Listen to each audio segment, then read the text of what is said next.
험악한 세월을 보내고 있는 당신에게 우리 모두가 해당이 될 수가 있겠죠. 인생은 원래 쓰다, 그런 말이 있습니다. 인생은 원래 쓰다. 정말 인생이 원래 쓴가? 달지는 않은 것 같다, 그런 생각도 들고, 어떤 분은 달콤하다, 그렇게 생각되는 분도 있겠죠. 사실은 오늘 본문에 나와 있는 야곱에게 있어서는 인생이 너무너무 쓴 것 같습니다.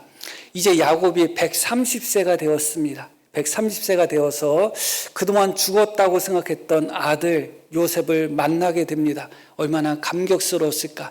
그동안 쓰게만 느껴졌던 인생이 야곱에게 있어서 달콤하게 느껴지는 순간이 아닌가, 그렇게 생각하게 됩니다. 그런 후에 이제 야곱이 바로 왕을 만납니다. 애굽의 주인이고 애굽의 통치자죠. 바로라는 그 왕 앞에 야곱이 섭니다. 그런데 바로 왕 앞에 서서 야곱은 바로 왕에게 절을 하거나 경배를 하거나 그러지 않습니다. 너무너무 놀라운 장면이 나타나게 되죠. 7절 말씀 보면 요셉이 자기 아버지 야곱을 인도하여 바로 앞에 서게 하니, 이 바로가 누구예요? 생각만 해도 오금이 떨릴 정도의 사람 아니겠습니까? 그 바로 앞에 서게 하니 야곱이 바로에게 축복했다, 그렇게 말씀이 나옵니다. 이 축복했다는 단어를 단순히 야곱이 바로에게 문안 인사했다 그렇게 생각하는 이들도 있습니다. 물론 그렇게 생각할 가능성도 있지만 축복했다, 그렇게 보는 것이 문자적으로나 전체적으로 옳은 것 같습니다. 야곱은 바로 앞에 서서 그 무엇을 구하지도 않았습니다. 사실은 먹을 것이 없어서, 양식이 없어서 애굽에 그렇게 온 것이잖아요, 사실은. 그러면 바로 왕 앞에 무엇을 구하거나, 사실은 바로 왕 앞에 무엇을 부탁하는 것이 일반적인데 그렇지도 않습니다. 그리고 왕 앞에 서면 무릎을 꿇던지 그에게 절을 하든지 그것이 일반적이지만 야곱은 그렇게 하지 않았습니다. 오히려 바로 왕에게 축복을 하는 겁니다. 하나님의 복이 당신에게 있기를 원합니다, 그렇게 축복을 하는 거예요. 누가 누구에게 축복을 하나 하는 생각을 하게 되죠. 130살의 야곱이었고 그의 몸도 성치 않았죠. 엉덩이 뼈가 위고된 상태이기 때문에 아마 스스로 서 있기도 힘든 그런 상태가 아니었을까, 그런 생각을 하게 됩니다. 먹을 양식이 없어서 그렇게 애굽으로 내려온 사람 아니겠습니까? 그런 사람이 애굽 왕 바로에게 축복을 하니까 참 이해가 안 가는 것이죠. 어떻게 보면 그때 바로가 야곱을 향하여 이렇게 이야기합니다. 이어지는 말씀, 바로가 야곱에게 묻되 내 나이가 얼마냐, 이렇게 묻습니다. 바로가 야곱에게 그 나이를 물어본 것은 여러 가지 이유가 있을 것입니다. 그러나 가장 현저한 이유는 애굽 사람들 중에 100살이 넘도록 사는 사람들은 일반적이지 않습니다. 대부분 사람들이 그 이하로 살았죠. 지금도 마찬가지죠. 그런데 딱 봐도 엄청나게 나이가 많아 보이는 사람이 그 앞에 서 있는 것입니다. 그러고 자기에게 축복을 하니까 바로가 그에게 묻는 것이죠. 당신의 나이가 어떻게 됩니까? 했을 때 야곱은 내 나이가 몇 살입니다, 그렇게 대답하면 좋았을 텐데 내 나이가 몇 살입니다, 그렇게 대답한 것뿐만 아니라 몇 가지를 더 보태서 대답을 합니다. 이렇게 대답하죠. 야곱이 바로에게 아뢰되 내 나그네 길의 세월이 130년이니이다 하면서 자기가 130살이 되었음을 이야기합니다. 엄청나게 장수한 거죠. 지금으로 생각하면 상상할 수 없는 그런 나이죠. 그런데 무엇이라고 표현했냐면 내 나그네 길의 세월이다, 그렇게 표현합니다. 지금까지 나그네처럼 떠돌아다니는 삶을 살았다, 그렇게 이야기합니다. 그것까지 말할 필요가 있었을까 싶은데 그렇게 이야기합니다. 그러면서 내 나이가 얼마 못 됩니다, 그렇게 이야기하는 거예요. 딱 봐도 너무너무 나이가 많은 사람인데, 그리고 130살을 살았다고 이야기하면서도 내 나이가 얼마 못 된다, 그렇게 이야기합니다. 왜 얼마 못 되냐? 계속해서 말씀을 보면 우리 조상의 나그네 길의 연조에 미치지 못합니다. 그렇게 이야기합니다. 조상은 아브람과 이삭을 이야기하겠죠. 아버지 이삭은 180살까지 살았습니다. 아버지 이삭이 180살까지 살고 할아버지 아브람은 175세까지 살았습니다. 그것을 생각할 때 자기가 그래도 얼마 못 살았다 하는 생각이 들 수도 있죠. 조상들에 비해서는. 그런데 무엇이라고 이야기하냐? 그러나 조상들에 비해서는 짧은 인생을 살았지만 그 짧은 인생 하루하루가 험악한 세월이었습니다. 그렇게 이야기합니다. 나는 정말 험악한 세월을 보냈습니다. 그렇게 굳이 이야기하지 않아도 됐을 텐데 자신은 나그네로 평생 떠돌아다니면서 살았고 내 조상에 비해서는 내 조상들은 훨씬 더 나보다 오래 살았고 내가 130년 동안 사는 동안 나는 정말 험악한 인생을 보냈습니다. 그것이 자랑이 될 수도 있고 어떻게 보면 부끄러움이 될 수도 있는데 여하튼 야곱은 자신이 험악한 인생을 보냈다는 것을 이야기하고 있습니다. 야곱이 어떻게 얼마만큼 험악한 인생을 보냈는지 다 설명드리지 않아도 충분히 이해하시죠. 야곱만큼 험악한 인생을 보낸 사람도 거의 없겠다. 그런 생각을 하게 됩니다. 우리 중에 내 인생은 참 나는 험악한 인생을 보내는 것 같아. 그렇게 생각하는 사람들도 야곱을 생각해 보면 이도 안 났구나. 그런 생각을 할 정도로 야곱은 정말 험악한 인생을 보냈습니다. 야곱같이 살면 살 수 없겠다는 생각이 들 정도로 야곱은 험악한 인생을 보냈습니다. 그런데 그렇게 험악한 인생을 보낸 것이 사실은 하나님의 영광을 나타내는 삶을 살다가 의롭고 거룩하고 경건하게 살다가 그렇게 의인이 받는 핍박과 의인이 당하는 환난 속에서 험악한 인생을 보낸 것이 아니라는 것이 중요한 것입니다. 애매하게 의롭게 살다가 고난당하면 그 고난이 영광스러울 수가 있습니다. 그러나 고난당한 일을 하다가 고난당하면 그 고난이 크게 영광스러울 것이 없습니다. 야곱이 험악한 인생을 보낸 것은 야곱처럼 살다가 험악한 인생을 보낸 거예요. 야곱이 이스라엘로 살다가 하나님의 거룩한 백성으로 살다가 험악한 인생을 보낸 것이 아니라 야곱이 야곱으로 태어나서 야곱으로 살다가 험악한 인생을 보냈다는 것을 우리는 기억할 필요가 있잖아요. 야곱의 이름의 뜻은 속이는 자, 빼앗는 자 그런 뜻이 있어요. 사실은 바위 뒤꿈치라는 뜻이 있는데 뒤꿈치를 붙잡은 자, 바위 뒤꿈치를 붙잡은 자 그런 의미잖아요. 그래서 누군가의 것을 빼앗거나 누군가의 것을 속여서 강탈하는 사람 그런 의미의 뜻이 있죠. 그래서 사실은 야곱이 하나님께서 이미 모태에서부터 선택하여 주셨음에도 불구하고 형의 장자권이 그렇게 탐이 났던 겁니다. 탐이 났어도 그것을 빼앗아서는 안 되잖아요. 배고픈 형을 속였다고 표현해야 될까요? 에서가 너무나 육신에 속한 사람이니까 에서의 잘못이 물론 크죠. 물론 크지만 그럼에도 불구하고 배고픈 형에게 팥죽 한 그릇, 떡 한 덩어리 가지고서 장자권을 거래한다는 것은 있을 수 없는 일이잖아요. 배고픈 형의 약점을 이용해서 이것을 줄 테니 형의 장자권을 나한테 넘기시오. 그렇게 합니다. 그래서 형의 장자권을 자기가 취하게 되죠. 그것으로 만족하지 않습니다. 어느 날 어머니에게 이야기를 들었더니 아버지 이삭이 형 에서에게 축복한다는 이야기를 들은 겁니다. 어머니와 작당하여 온몸에 염소털을 뒤집어 쓰고, 물론 온몸은 아니지만 살이 보이는 곳에 염소털을 뒤집어 썼죠. 그런 후에 자기 형 에서인 것처럼 눈이 보이지 않는 아버지를 속여서 축복을 받습니다. 눈이 보이지 않는 아버지는 속였지만 하나님은 어떤 분이셔요?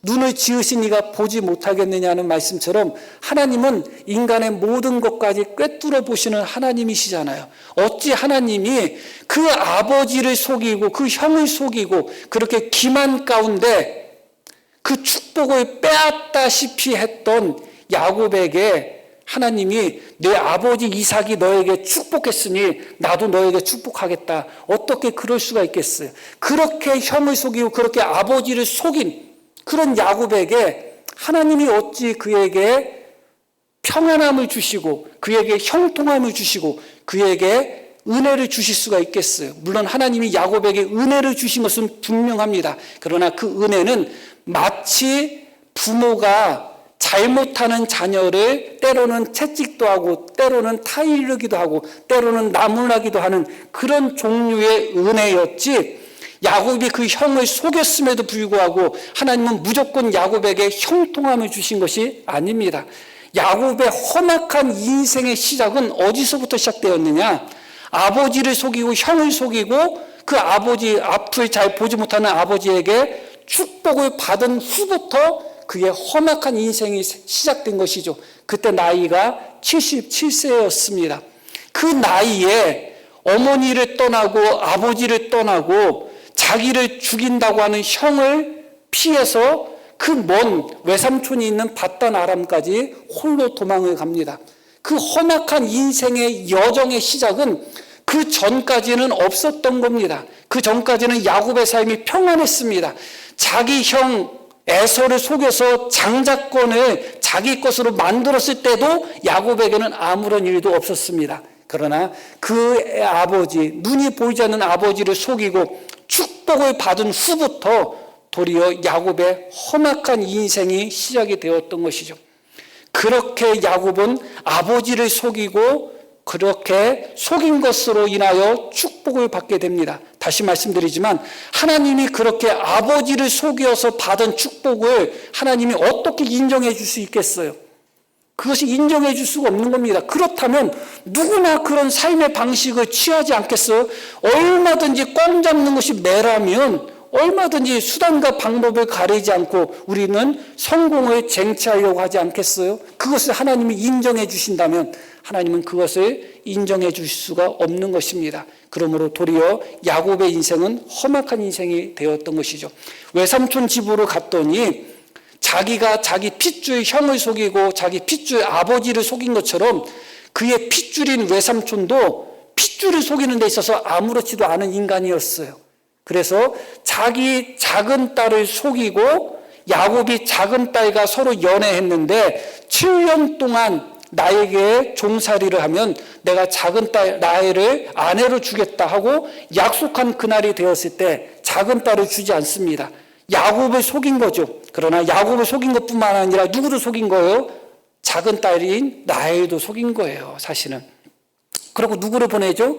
큰 딸을 깜깜할 때 아무것도 보이지 않을 때 큰 딸을 야곱에게 들여보냅니다. 자고 일어났더니 라헬이 아니라 레아였습니다. 계속 눈이 안 보이는 상태에서 라헬로 그렇게 속고 살았으면 괜찮았을 텐데 날이 밝으니 눈앞에 딱 보이는 여인이 얼굴이 보이잖아요. 그래서 야곱이 한 말이 뭐예요? 외삼촌이 어찌하여 나를 속일 수 있겠습니까? 본인은 자기 형을 속이고 본인은 자기 아버지를 속여놓고 외삼촌이 자기를 속였다고 지금 야곱은 외삼촌을 탓합니다. 그렇게 그 집안은 가족까지도 아무렇지도 않게 속이는 그런 집안인 것 같아요. 하나님이 왜 그런 집안을 선택하셨나 그런 생각도 한편으로는 하게 되는 것입니다. 그렇게 아버지와 형의 핏줄을 속였던 야곱이 똑같이 자기의 핏줄인 외삼촌에게 속아 넘어갑니다. 그리고 20년 동안 꼼짝없이 외삼촌 집에 종노릇을 하죠. 그렇게 험악한 세월을 야곱은 그렇게 보냈던 것입니다. 무엇 때문에 험악한 세월을 보낸 거예요? 본인이 야곱으로 태어나서 끝까지 야곱으로 살았기 때문에 그래요. 빼앗고 속이는 삶을 살았고 수단과 방법을 가리지 않고 그렇게 삶을 살다가 도리어 야곱은 험악한 세월을 경험하게 되죠. 이제 그 야곱이 외삼촌 집에서 20년이 지난 후에 고향으로 돌아옵니다. 고향으로 돌아오는데 그 앞에 에서가 있는 것이죠. 야곱 마음속에는 에서가 혹시 나를 죽이지 않을까, 내 가족들을 죽이지 않을까 하는 두려움이 있었던 거예요. 그래서 결국은 이 야곱이 여러 가지 꾀를 내다가 어떻게 해요? 꾀를 가지고 될 수가 없잖아요. 그런 순간에 야복강에 홀로 머물러 있을 때 어떤 사람이 야곱에게 나타납니다. 그 사람이 누구죠? 천사죠. 그 사람이 바로 하나님입니다. 어떤 사람이 야곱에게 나타나서 야곱과 씨름하는 장면이 나오는데 한번 봅니다. 창세기 32장. 야곱은 홀로 남았더니 어떤 사람이 날이 새도록 야곱과 씨름했다는 건 서로 싸웠다는 겁니다. 자기가 야곱을 이기지 못함을 보고 그가 야곱의 허벅지 관절을 치매, 예전에는 환도뼈라고 하고 또 엉덩이뼈라고도 하고 그렇습니다. 허벅지 관절을 치매 야곱의 허벅지 관절이 그 사람과 씨름할 때에 어긋났더라. 그가 이르되 날이 새려하니 나로 가게 하라. 그때 허벅지 관절이 틀어져 가지고 서 있기도 어려울 정도의 야곱이 뭐라고 이야기하냐면, 야곱이 이르되 당신이 내게 축복하지 아니하면 가게 하지 아니하겠나이다. 그 사람이 그에게 이르되 내 이름이 무엇이냐? 그가 이르되 야곱이니이다. 그가 이르되 내 이름을 다시는 야곱이라 부를 것이 아니요 이스라엘이라 부를 것이니. 이게 사실은 축복이죠. 너는 지금까지 야곱으로 살아왔지, 그렇게 속이고 빼앗고 그런 삶을 살고 있는데 내가 너에게 어떻게 복을 베풀어 줄 수 있겠어? 내가 정말로 복을 받고자 원한다면 다시는 야곱으로 살아서는 안 돼. 야곱으로 살면서 빼앗은 복, 야곱으로 살면서 속여서 얻은 복이 진짜 복이겠냐? 그건 복이 아니야. 이제는 다시는 야곱으로 살지 말고 무엇으로 살아가라? 이스라엘로 살아가라. 이제는 너의 이름은 야곱이 아니야. 너의 이름은 이스라엘이 될 것이다. 그 자체, 야곱에게 이스라엘이라는 이름을 주신 것 자체가 사실은 하나님의 복이었죠. 계속해서 그 말씀 봅니다. 다시는 야곱이라 부를 것이 아니요 이스라엘이라 부를 것이니 이는 내가 하나님과 및 사람과 사람들과 겨루어 이겼음이니라. 야곱이 청하여 이르되 당신의 이름을 알려주소서. 그 사람이 이르되 어찌하여 내 이름을 묻느냐 하고 거기서 야곱이 어떻게 했다? 야곱에게 축복한지라. 그러므로 야곱이 그곳 이름을 분이엘이라 하였으니 그가 이르기를 내가 하나님과 대면하여 보았으나 내 생명이 보존되었다. 내가 누구와 대면하였다? 하나님. 그렇다면 그 천사가 누구라는 거요? 하나님이라는 것이죠. 29절 말씀 봅니다. 29절 마지막 부분에 이렇게 나오죠. 거기서 야곱에게 축복하였다. 아, 이제 됐어요. 이제 아버지를 속이고 형을 속이고 받았던 그 축복, 거짓된 축복, 그 저주에서 야곱은 이제 풀려난 겁니다. 하나님이 직접 야곱에게 축복하셨습니다. 다시 시작될 수 있는 거예요. 이제 야곱은 이스라엘로 살아가면 되는 것입니다. 그러면 그의 험악한 인생이 여기서 마무리될 수가 있었습니다. 그런데 놀랍게도 야곱이 그토록 자기의 환도뼈가 위골되고 부러질 정도로 허벅지 관절이 부러져서 제대로 서 있을 수 있는 힘이 없는 상태에서조차도 하나님을 끝까지 붙들고 천사를 끝까지 붙들면서 나에게 복을 주시지 않으면, 축복하지 않으면 나는 결코 보내주지 않겠습니다. 그렇게 비장하게, 그렇게 생명을 다해서 축복해달라고 했고, 그래서 하나님은 야곱에게 내 이름이 이스라엘이 될 것이라고 축복하시고 그에게 또한 다시는 야곱처럼 살지 말라고 말씀하시고 그에게 축복하셨습니다. 그렇게 얻은 축복이라면, 그렇게 얻은 복이라면, 드디어 하나님의 입술에서 야곱에게 복이 선언됐다면 이제 야곱은 어떻게 해야 돼요? 이스라엘로 살아가야 되지 않았겠어요? 그런데 문제는 그렇게 하나님 앞에 복을 구하고 그렇게 하나님 앞에 자기 생명을 다해서 나에게 축복하지 아니하면 보내주지 않겠습니다. 그렇게 해서 이스라엘이라는 이름을 얻었지만 이후의 말씀을 계속 보면 야곱은 이스라엘로 살지 않았어요. 이것도 하나부터 열까지 다 말씀드리고 싶지만 말씀드리지 않겠어요. 하나님께서 그의 이름을 야곱에서 이스라엘로 바꿔주셨음에도 불구하고 그의 삶은 여전히 야곱으로 살았던 거예요. 그렇게 야곱은 야곱으로 태어나서 야곱으로 살다가 험악한 세월을 보냈고, 야곱으로 살다가 이스라엘로 이름이 바뀌었음에도 불구하고, 이름은 이스라엘로 바뀌었고 하나님께서 그에게 축복하셨음에도 불구하고 여전히 이스라엘로 살지 않고 야곱으로 살다가 결국은 험악한 세월을 보낸 겁니다. 야복강에서 그의 이름이 야곱에서 이스라엘로 바뀌고 하나님께서 그에게 직접 축복한 순간이 험악한 시간의 세월의 마지막 순간이 될 수도 있었어요. 종점이 될 수도 있었단 말이죠. 그러나 그 순간이 야곱에게 있어서는 또 다른 험악한 세월의 시작이 되었다는 것이 너무나 아이러니해요. 오히려 그의 이름이 야곱에서 이스라엘로 바뀐 후에 훨씬 더 많은 험악한 일들을 경험했어요. 입에 담을 수 없을 정도의 슬픈 일도 경험했고, 입에 담을 수 없을 정도로 아픈 일도 경험했고, 입에 담을 수 없을 정도의 부끄러운 일도 경험했습니다. 입에 담을 수 없을 정도의 그 가족에 큰 위기가 찾아오기도 했습니다. 오히려 그가 하나님 앞에 직접 축복을 받고 그의 이름이 야곱에서 이스라엘로 바뀐 후부터 더 험악한 인생이 시작된 거죠. 그럴 수밖에 없죠. 야곱으로 태어났으니 어떻게 하겠어요? 야곱으로 태어난 사람이 야곱으로 사는데 그럴 수도 있다 싶잖아요. 그러나 자기 생명을 바쳐서 복을 달라고 했고, 그래서 하나님이 그에게 축복하며 다시는 야곱으로 살지 말고 이스라엘로 살라고 하나님이 직접 그의 이름을 이스라엘로 바꿔주셨음에도 불구하고 그때도 여전히 야곱으로 산다? 더 험악한 인생을 경험해야 되지 않겠어요? 당연하지 않겠어요? 알고 잘못한 자는 더 많이 맞아야 되지 않겠습니까? 모르고 잘못한 사람은 적게 맞는 것이고 알고 잘못한 사람은 더 크게 맞는 것입니다. 야곱으로 태어나서 야곱으로 살다가 그 상태에서는 조금 험악한 일을 당할 수밖에 없죠. 그러나 이스라엘로 바뀐 후에 그가 여전히 야곱으로 산다면 훨씬 더 험악한 일이 그에게 나타날 수밖에 없는 것입니다. 그렇게 야곱은 험악한 인생을 보냈고, 그렇게 험악한 인생을 보냈다고 바로 왕에게 이야기하는 것입니다. 그렇게 야곱은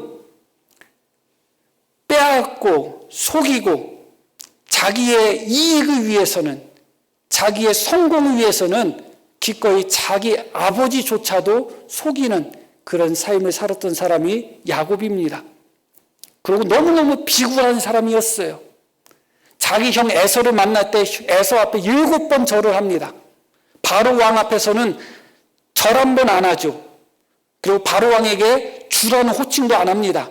그리고 도리어 바로 왕에게 축복합니다. 그러나 이전에 야곱은 자기 형 에서 만날 때는 7번이나 절을 하고 이스라엘로 이름이 바뀐 후에요. 그리고 에서에게 나의 주 그렇게 하나님 앞에 하는 호칭을 에서에게 이야기했던 사람이 야곱이었습니다.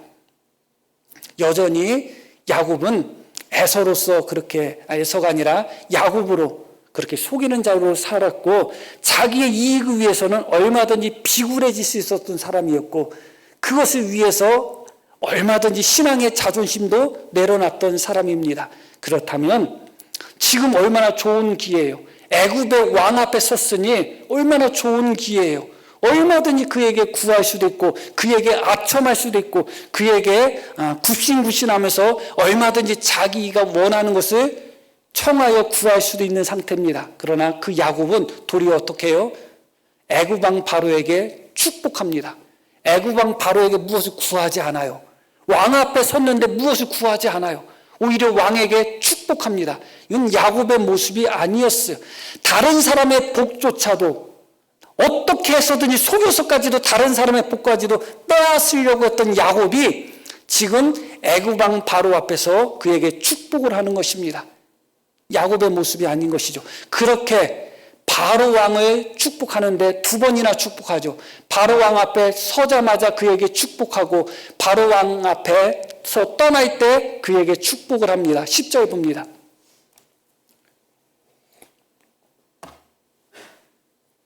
야곱이 그렇게 바로에게 축복하는, 무엇을 구하는 자의 모습이 아니라, 빼앗는 자의 모습이 아니라 도리어 다른 이에게 복을 빌어주는 그런 자의 모습을 보이고 있죠.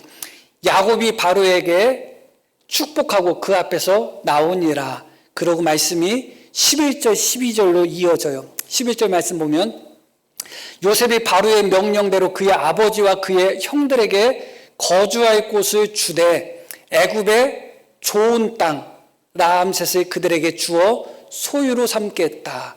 야곱이 바로 왕에게 자신을 어떻게 소개했어요? 나는 험악한 세월을 보냈습니다. 내 인생은 그 말씀 안 찾아도 돼요. 내 인생은 험악한 인생을 보냈다. 그렇게 이야기하죠. 그리고 나는 평생 나그네로 살았습니다. 그렇게 이야기해요. 그런 다음에 바로왕에게 축복하고 나왔는데 이어지는 말씀이 바로 11절 말씀이 이어지잖아요. 평생 험악한 세월을 보냈고 평생 나그네로 떠돌아다녔던 사람입니다. 그렇게 고백하고 나왔는데 그 야곱에게 요셉이 바로의 명령대로 무엇을 주었냐? 애굽에서 좋은 땅. 이게 번역이 아주 강력하지가 않아요. 사실은 땅 중에 땅, 가장 좋은 땅, 그런 의미가 여기 있어요. 땅 중에 땅, 가장 좋은 땅을 야곱에게 주었다는 거예요. 그래서 어떻게 했다?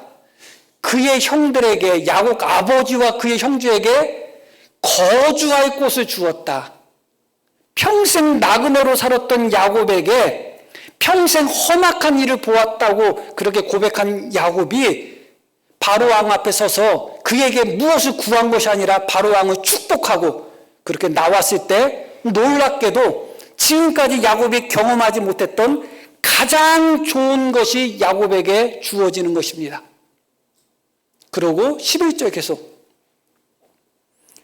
지금까지 떠돌이 삶을 살았던 나그네 삶을 살았던 야곱에게 가장 좋은 땅이 소유로 주어지고 거기에 거주할 수 있는 그런 은혜가 주어진 것이죠. 너무나 놀라운 것입니다. 나는 평생 악한 것들만 보아왔습니다 했던 야곱에게 애굽에서 가장 좋은 땅, 땅 중의 땅인 가장 좋은 땅 라암셋이 야곱에게 주어지는 거예요. 지금까지 내 인생은 악한 것들만 있었습니다. 선한 것이 없었습니다. 나는 험악한 인생을 살았습니다 했는데 그 야곱에게 가장 좋은 것이 주어졌습니다. 그리고 떠돌아다녔던 야곱에게 소유지가 생겼고 거주지가 생겼던 것이죠.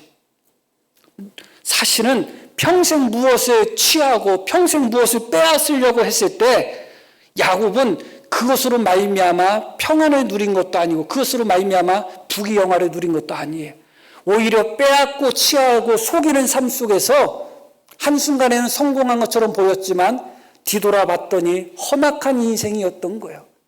나날이 험악한 인생이었던 거예요. 그러나 도리어 바로왕 앞에 기꺼이 무엇을 구하는 자가 아니라 바로왕을 축복하는 자로서 바로왕을 축복하고 그 앞에 나왔을 때 야곱에게는 지금까지 경험하지 못했던 가장 좋은 선물이 그 앞에 나타난 것입니다. 이것은 누구로 인하여 주어졌는가? 요셉으로 말미암아 주어진 것이죠. 요셉의 이름의 뜻이 무엇인지 아시나요? 요셉의 이름의 뜻이 무엇이냐? 더하신다, 증가하게 하신다, 그런 뜻이에요. 하나님이 더 보태주신다, 하나님께서 더 증가하게 만들어 주신다, 그런 뜻이 있어요. 요셉으로 말미암아 하나님이 야곱에게 선한 것을 더하여 주신 겁니다. 평생 험악한 인생을, 그것도 훌륭한 일을 하다가 험악한 인생을 산 것이 아니라 야곱이 야곱처럼 살다가 험악한 인생을 살았던 야곱에게 하나님은 그가 더하여 주신다, 하나님이 더하여 주신다는 이름의 뜻을 가진 요셉을 통하여 야곱에게 가장 좋은 것을 더하여 주셨습니다. 하나님이 우리의 삶 속에 가장 좋은 것을 더하여 주시기를 원합니다. 그렇게 야곱은 그의 인생에 나는 험악한 것밖에 경험하지 못했습니다 했던 야곱 인생에 가장 선하고 좋은 것을 더하여 주셨죠. 그러나 여기서 생각할 것이 있습니다. 무엇을 생각할 것이냐? 요셉의 이름의 뜻이 하나님이 더하여 주신다, 하나님이 보태 주신다, 증가하게 하신다, 그런 뜻이 있다고 말씀드렸죠. 그런데 요셉으로 말미암아 야곱은 정말 선하고 좋은 것을 더하여 얻었습니다. 그러나 사실은 야곱이 경험한 험악한 인생, 험악한 나날의 절반은 요셉 때문이 아니었나요? 사실 야곱이 그렇게 자기 가장 사랑하는 아내 라헬이 죽고 첩과 아들이 동침을 하고 정말 이루 말할 수 없는 그런 아픈 일들, 고통스러운 일들, 눈물 날 만한 일들을 많이 경험했음에도 불구하고 그 모든 경험 속에서 보였던 야곱의 반응을 놓고 보면 요셉이 죽었다고 생각했을 때 보인 반응의 절반도 안 돼요. 제가 보기에는 야곱이 평생 흘렸을 눈물의 절반 이상은 요셉 때문에 흘린 것이에요. 야곱이 평생 험악한 세월을 보냈다고 하면서 괴로워하고 슬퍼하고 고통스럽게 살았던 인생의 절반은 요셉 때문에 흘렸던 슬픔과 고통과 아픔이었던 거예요. 요셉이 죽었다고 생각했을 때 야곱은 자기 옷을 찢고 내가 내 아들을 따라서 슬피 울며 내가 스울로 무덤으로 내가 내려가야 되겠다 하면서 어떤 위로도 받지 않았던 사람이 야곱이었어요. 그러고 22년 동안 야곱은 요셉으로 말미암아 날마다 슬퍼하고 날마다 눈물을 흘렸어요. 그의 험악한 인생의 정점이 사실은 요셉이었어요. 놀라운 것이 무엇이냐? 요셉으로 말미암아 하나님은 야곱에게 선한 것도 더하여 주셨지만 요셉으로 말미암아 야곱에게 험악한 것도 더하여 주셨다는 게 놀라운 거예요. 요셉의 이름의 뜻은 하나님이 선한 것을 더하여 주신다는 뜻이 아니에요. 요셉의 이름 뜻이 뭐라고? 하나님께서 더하여 주신다는 거예요. 그렇다면 하나님이 선한 것을 더하여 주실 수도 있고 험악한 것을 더하여 주실 수도 있는 거예요. 그게 그의 이름의 뜻이에요. 요셉을 통하여 언제나 선한 것이 주어진다? 그렇게 볼 수가 없어요. 요셉의 이름을 지은 사람이 누구냐? 라헬이에요. 라헬이 요셉의 이름을 지은 배경이 창세기 30장에 나옵니다.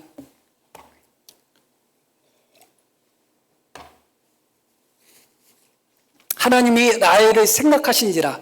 왜냐하면 그의 언니 레아는 계속 아기를 낳고 하는데 라헬은 아이가 없었어요.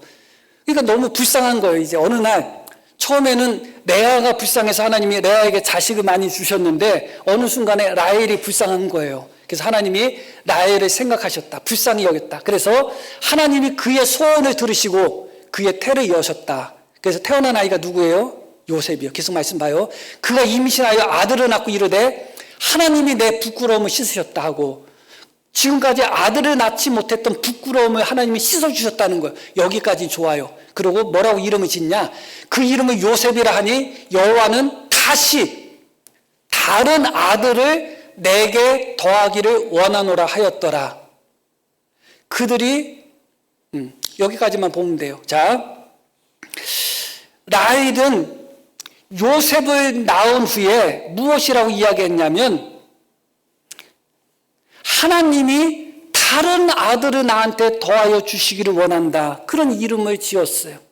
그리고 말씀에 읽지 않았지만 라헬과 레아는 평생 경쟁을 하였단 말이죠. 다퉜단 말이죠. 이제는 내가 아들을 하나 낳는데 하나 가지고 안 된다는 겁니다. 또 낳아야지 내가 언니를 이길 수 있다는 겁니다. 그래서 하나님이 내게 또 다른 아들을 더하여 주시기를 원한다. 그렇게 이름을 지은 겁니다. 하나님께서 나의 부끄러움을 씻으셨다. 하나님의 은혜가 너무나 감사하다. 거기서 끝나면 좋았을 텐데 또 다른 아들을 나한테 더하여 주시기를 원한다. 물론 그런 소망을 가질 수가 있겠죠. 그러나 그것이 탐욕에서 난 것이고 자기 언니인 레아와 경쟁 관계 속에서 언니를 이기고자 하는 그런 욕심과 그런 못된 마음에서 난 것이라면 이야기가 다르잖아요. 우리가 창세기를 계속 읽어보면 라헬과 레아가 얼마나 서로 질투하고 시기하고 경쟁했는지 잘 아실 겁니다. 자식 가지고 경쟁하다가 자기 여종을 서로 들여보내가지고 야곱이 졸지에 부인이 4명이 된 거잖아요.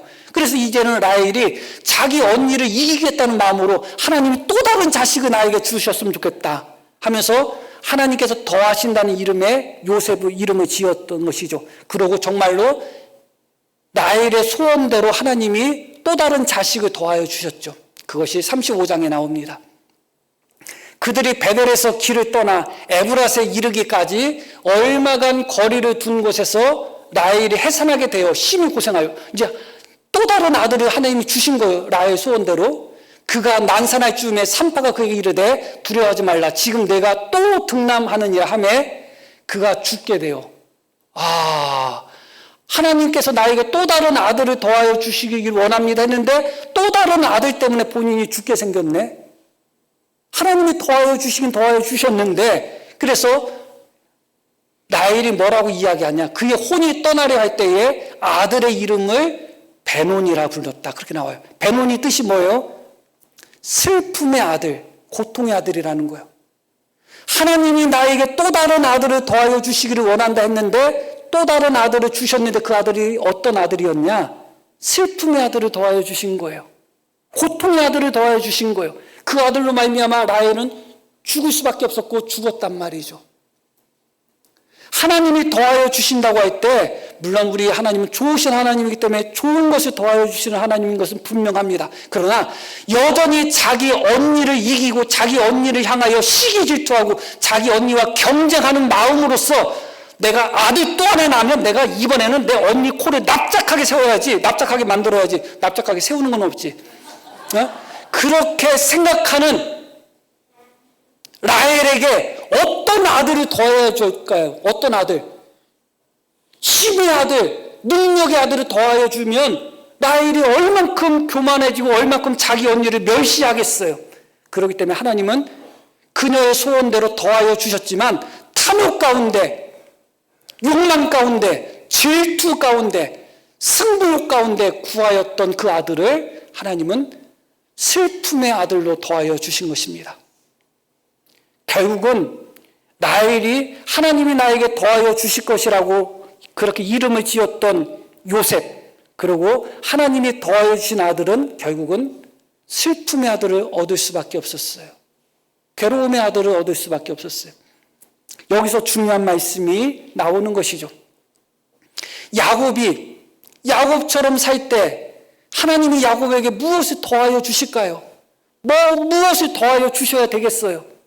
야곱이 야곱처럼 사는데 남을 속이고 남을 짓밟고 빼앗고 해서는 안 되는 짓을 하고 선을 넘고 그런 야곱으로 살아가고 있는 야곱에게 하나님이 그래도 너는 내 선택한 백성이니까 좋은 거 줄게, 선한 것만 줄게 하면서 그에게 선한 것만 줘야 될까요?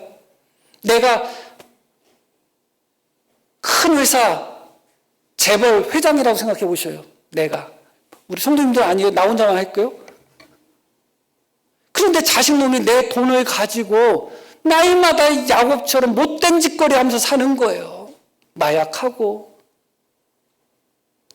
음탕하고 음란한 짓 하고 더러운 짓거리 하고 슈퍼카 끌고 다니면서 음주운전하고 차 사고 내고 어떻게 해야 되겠어요? 내 자식이니까 계속 그 아이에게 돈을 계속 더해야 줘야 될까요? 아니면 끊어야 될까요?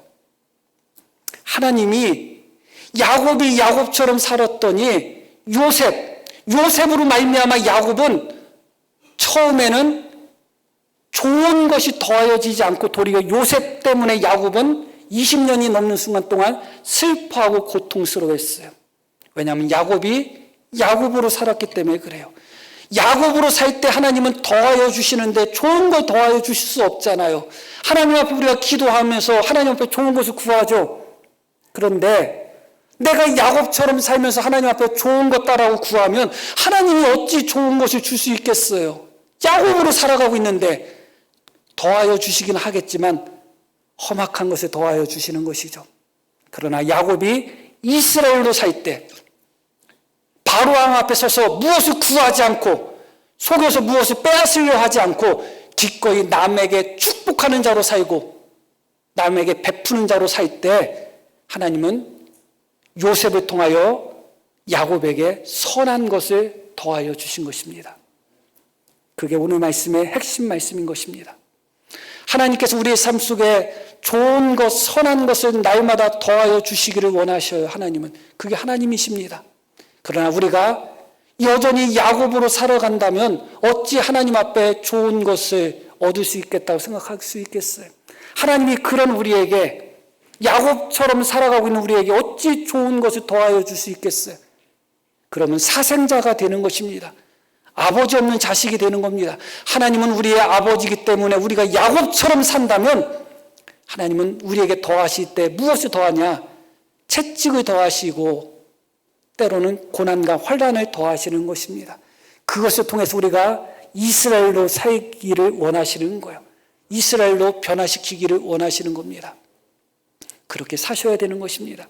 결론적으로 말씀을 드리겠습니다. 예레미야 3장 3장 주께서 인생으로 고생하게 하시며 근심하게 하심은 본심이 아니시다. 이게 너무너무 중요한 말씀이에요. 하나님이 우리에게 선한 것을 더하기를 원하시겠어요? 아니면 험악한 것들을 더하기를 원하시겠어요? 하나님은 우리에게 선한 것을 더하기를 원하시는 분이에요. 그런데 우리가 야곱처럼 계속 살면 선한 것을 더할 수가 없어요. 때로는 징계하시고, 때로는 환난을 가져다 주시고, 때로는 고난을 가져다 주시는 거예요. 그런데 그게 하나님의 본심이 아니라는 거예요. 하나님의 본심은 우리에게 좋은 것을 주기를 원하시는 거예요. 그게 하나님의 본심이에요. 그런데 하나님이 좋은 걸 주시기를 원하는데 우리의 삶은 야곱이야. 예수님을 믿는다고 하면서 여전히 남을 짓밟고 남을 이기려고만 하고 빼앗으려고만 하고 속이려고만 하고 음모를 꾸미고 더러운 짓거리만 하고 어찌 하나님께서 우리에게 선한 것을 더할 수 있겠어요? 그렇게 야곱으로 살아가고 있는데 하나님의 본 마음을 생각한다면 야곱으로 살아가고 있는 우리가 얼마나 하나님의 마음을 아프게 하는지를 생각하셔야 돼요. 자식에게 너무너무 좋은 것을 많이 주고 싶은데 그 자식은 날마다 방탕하고 날마다 더러운 삶에 빠져 산다면 그 부모가 얼마나 가슴이 아프겠어요. 하나님이 우리를 위하여 준비한 것 선하고 좋은 것들이 많다니까요. 천국에만 있는 것이 아니라 이 땅에서도 우리가 이스라엘로 살아갈 때 그런 우리를 위하여 예비하고 준비해 두신 선하고 좋은 것들이 너무너무 많아요. 하나님은 그것을 우리에게 주시기를 원하는데 우리는 여전히 야곱으로 살아가고 있는 겁니다. 야곱으로 살아서 하나를 내가 움켜쥐잖아요. 그러면 10개를 잃어버리게 되어 있어요. 야곱으로 살아서 내가 한 가지의 웃음을 얻게 되잖아요. 10개의 슬픔과 눈물이 우리를 기다리고 있어요. 야곱으로 움켜쥐려고 하지 마시기를 바랍니다. 우리가 기꺼이 이스라엘로 살면 하나님이 주실 거예요. 하나님이 더 좋은 것을 주실 거예요. 야, 네가 왜 자꾸 야곱으로 살면서 움켜쥐려고 하냐? 그러니까 내가 너에게 선한 것을 더할 수가 없지 않느냐. 요셉으로 말미암아 오히려 슬퍼했던 야곱을 생각해 보시기를 바랍니다. 요셉으로 말미암아 슬픔이 그에게 찾아왔던 야곱입니다. 그러나 그가 이스라엘로 살 때 그에게 하나님은 요셉을 통하여 선한 것을 더하여 주셨습니다. 기억하시기를 바랍니다. 하나님은 우리에게 선한 것을 주시기를 원하시는 하나님입니다. 그게 하나님의 본심인 것입니다. 그리고 우리가 이 땅에서조차 천국을 사모하지만 이 땅에서조차도 하나님이 정말 우리에게 주시고자 예비하신 좋은 것들이 남아있다니까요. 이 땅에서도 기왕이면 이 땅에서도 누리면 좋잖아요. 이 땅에서도 저희가 설교 많이 발전한 겁니다. 이 땅에서도 누리면 좋잖아요. 하나님이 예비하신 것이 있습니다. 야곱을 위하여 예비한 험악한 세월이 있고 이스라엘을 위하여 예비한 선한 것들이 있습니다. 하나님 앞에 이스라엘로 살아가며 그렇게 하나님이 예비하신 선한 것을 날마다 경험할 수 있는, 맛볼 수 있는 우리 모두가 되기를 소망합니다. 우리 들으신 말씀 기억하며 우리 함께 기도하시겠습니다.